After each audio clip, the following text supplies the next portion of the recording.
नए खबरों से अपडेट रहने के लिए डाउनलोड करें ट्राइबल इंडिया टीवी ऐप।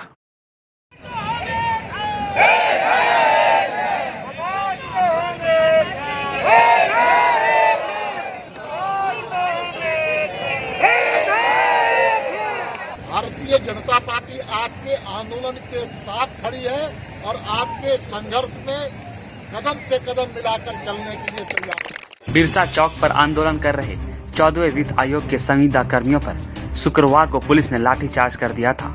इस लाठीचार्ज में पंचायती राज और जूनियर इंजीनियरों के लगभग आधे दर्जन से अधिक आंदोलनकारियों को चोटें आई थी। इनमें महिलाएं भी शामिल हैं। इन कर्मचारियों की ओर से बिरसा चौक के पास धरना दिया जा रहा था।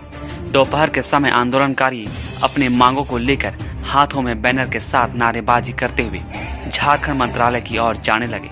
इस दौरान पुलिस की उनसे झड़प हो गई। वहीं शनिवार 23 जनवरी को भाजपा के प्रदेश अध्यक्ष सह सांसद दीपक प्रकाश ने बिरसा चौक पर आंदोलन कर रहे 14वें वित्त आयोग संविदा कर्मियों और जेसीसी के सामने धरना दे रहे पंचायत सचिव अभ्यर्थियों से मुलाकात किया। सांसद दीपक प्रकाश शनिवार को बिरसा चौक में धरना स्थल पहुंचकर आंदोलनकारियों को संबोधित करते हुए कहा कि जिस तरह से राज्य सरकार ने लोकतांत्रिक तरीके से अपनी जायज मांग को लेकर आंदोलन कर रहे संविदा कर्मियों के ऊपर अपनी पुलिस या बल से बर्बर तरीके से लाठी डंडे से पीटा गया, यह घटना अत्यंत ही शर्मनाक है। जब कांग्रेस के लोग राजभवन घेराव करते हैं उस वक्त कानून व्यवस्था क्यों नहीं चरमराती? झामुमो के लोग आंदोलन करते हैं तो राज्य सरकार क्यों चुप बैठ जाती है? साथ ही उन्होंने कहा कि केंद्रीय मंत्री नरेंद्र तोमर के पत्र को यह सरकार भ्रमित करने का काम कर रही है। राज्य सरकार को इस पत्र को आधार बनाकर संविदा कर्मियों को बहाल किया जा सकता है, लेकिन राज्य सरकार साजिश के तहत गोल गोल घुमाने का काम कर रही है। यह सरकार संविदा कर्मियों के मुद्दे पर अस्थायी समाधान नहीं चाहती है। सांसद दीपक प्रकाश ने कहा कि भाजपा इस आंदोलन में संविदा कर्मियों के साथ खड़ी है और राज्य सरकार को मांग पूरी करने के लिए बाध्य कर देंगे। 14वें वित्त आयोग के अनुशंसा पर पिछली सरकार ने संविदा के आधार पर एक बड़ी संख्या में लोगों को नियुक्ति की गई थी। भारतीय जनता पार्टी की पिछली सरकार ने इन लोगों को नौकरी दिया था, लेकिन वर्तमान राज्य की सरकार नौकरी देने में फिसड्डी साबित हुई है और जिन लोगों को नौकरी पिछली सरकार ने दिया था उन लोगों का रोजगार भी छीनने का काम राज्य की वर्तमान सरकार कर रही है, हेमंत सोरेन की सरकार कर रही है। ये कैसी सरकार है? यह मुंगेरी लाल के हसीन सपने दिखा करके राज्य के शासन में काबिज हुई है और जनता इनके चेहरे को अच्छी तरह से समझने का काम किया। घटना घटी है वो शर्मनाक घटना है। आंदोलनकारी को जो लोकतांत्रिक प्रक्रिया से आंदोलन कर रहे थे, अपनी बातों को अपने रखना चाहते थे, लेकिन वर्तमान राज्य की सरकार हेमंत सोरेन जी की सरकार ने जिस प्रकार से पुलिस और लाठी बल का प्रयोग किया, जिससे लोकतंत्र कलंकित हुआ है और कह सकते हैं कि वर्तमान राज्य की सरकार के चेहरे में काली लगाने और लगने का काम किया। नरेंद्र सिंह जी तोमर का पत्र इन आंदोलनकारियों के पक्ष में है।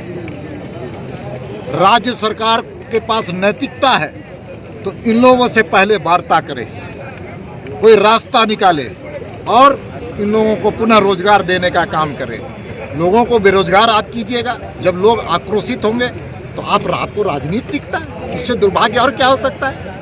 ये अफसरों के द्वारा चलाई हुई साजिश के तहत ये सरकार चल रही है। और तो और छोड़ दीजिए, कल की जो घटना घटी है वो कांग्रेस के द्वारा जो आपातकाल 1975 में लगाया गया था उसकी याद पुनः इस राज्य को याद आ रही है।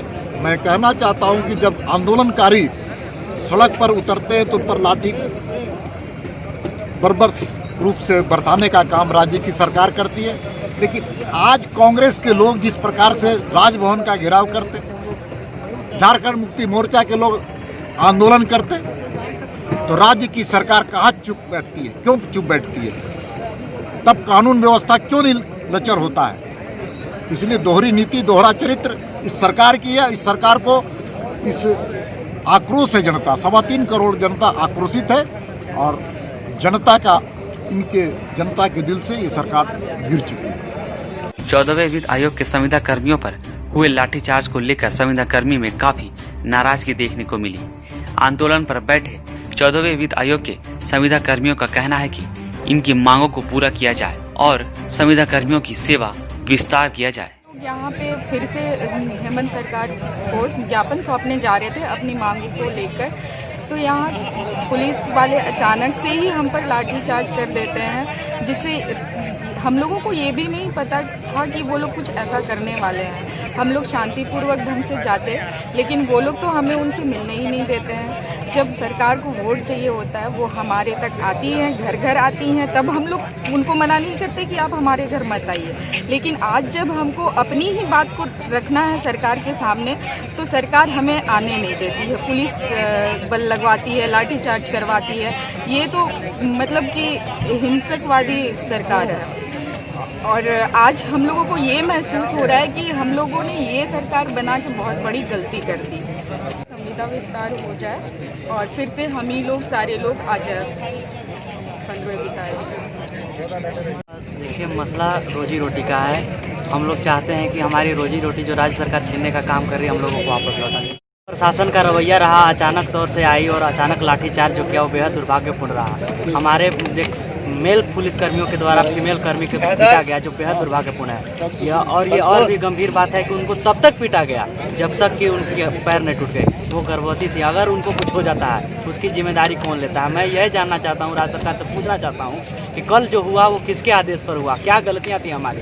हम लोगों ने तो कोई भी ऐसा काम नहीं किया था। हम लाठियाँ डंडे कोई भी सरकारी तंत्र को आपको परेशान करने का या पब्लिक को परेशान करके लॉ एंड ऑर्डर को डिस्टर्ब करने का प्रयास हमने नहीं किया। फिर ऐसी कौन सी वजह थी कि आपने हमें लाठियाँ चला दी? हम पिछले 1 महीने से ज़्यादा से आंदोलन कर रहे हैं, हमने कभी ऐसा प्रयास नहीं किया कि हम लॉ एंड ऑर्डर को डिस्टर्ब करें। अचानक आप रोड के किनारे जब हम लोग पड़े हुए हैं, आप ला के लाठीचार्ज कर देते हैं, बर्बरतापूर्ण पिटाई कर देते हैं। ये कहाँ तक न्याय उचित है? हम लोग अपनी रोजी रोटी की लड़ाई राज्य सरकार से नहीं मांग सकते हैं क्या? अपनी लड़ाई नहीं लड़ सकते हैं क्या? अपनी आवाज़ नहीं बुलंद कर सकते हैं क्या? अपने राज्य के मुखिया से नहीं मिल सकते हैं क्या? हम लोग वही मिलने के लिए 12 बजे का प्रोग्राम रखे थे, 11:30 बजे पुलिस आती है और बर्बरतापूर्ण पिटाई करती है। हम जानना चाहते हैं कि किसके कहने पर हुआ है। हम लोग जिस रूप में अभी तक आगे बढ़े हैं, हमने हमेशा प्रयास किया है कि सरकार के साथ हमारी शांतिपूर्ण समझौता जो है हो जाए और हमारे हल निकल जाए, हमारी रोजी रोटी वापस हो जाए, हमारा रोजगार हमें वापस मिल जाए। लेकिन सरकार हमारे आंदोलन को दबाना चाहती है। पिछले 18 तारीख को 150 से अधिक लोगों पर FIR दर्ज कर दिया गया, यह कहते हुए कि ये जो कार्यक्रम हो रहा है, ये जो आपका आंदोलन हो रहा है वो गैर संवैधानिक है। वो उसको असंवैधानिक बताते हुए हम लोगों के ऊपर केस कर दिया गया है। इससे यही लगता है कि सरकार हमारी आंदोलन को कुचल देना चाहती है। पहले राज्य सरकार केंद्र सरकार पर यह ठीकरा फोड़ रही थी। हम लोग पिछले 4 साल से सेवा दे रहे हैं। राज्य सरकार 1 रुपया हम लोगों के वेतन पर खर्च नहीं करती है। अभी भी अगर राज्य सरकार हमारी संविदा अवधि विस्तार करती है तो राज्य सरकार को 1 रुपया का खर्च नहीं आना है। फिर भी जब केंद्र सरकार के मंत्री, ग्रामीण विकास मंत्री तोमर साहब ने पत्र लिखा, बावजूद इसके पुराने जितने भी कर्मी जो सक्षम कर्मी हैं, जो अनुभवी कर्मी हैं, उनको हटा के नई नियुक्तियां का जो है फाइल सरकार के द्वारा आगे बढ़ाया जा रहा है और उसका विज्ञापन कुछ दिनों में आएगा। ऐसा कल के जो प्रेस विज्ञप्ति है उसमें सरकार ने अनुमोदन भी दिया है। पहले 3 पंचायत पर 1 लेखा लिपिक और 2 प्रति प्रखंड 2 कनीय अभियंता था। 5 से 6 पंचायत पर 1 लेखा लिपिक को कर दिया गया है, जो बेहद दुर्भाग्यपूर्ण है। आधा कर्मी बाहर हो रहे हैं हमारे। सारे खबरों से अपडेट रहने के लिए आप हमारे फेसबुक पेज को लाइक और फॉलो करना ना भूलें। साथ ही साथ आप हमारे यूट्यूब चैनल को सब्सक्राइब करें और आप हमें इंस्टाग्राम पे फॉलो भी कर सकते हैं। और भी खबरों से अपडेट रहने के लिए आप विजिट करें www.tribalindiatv.com।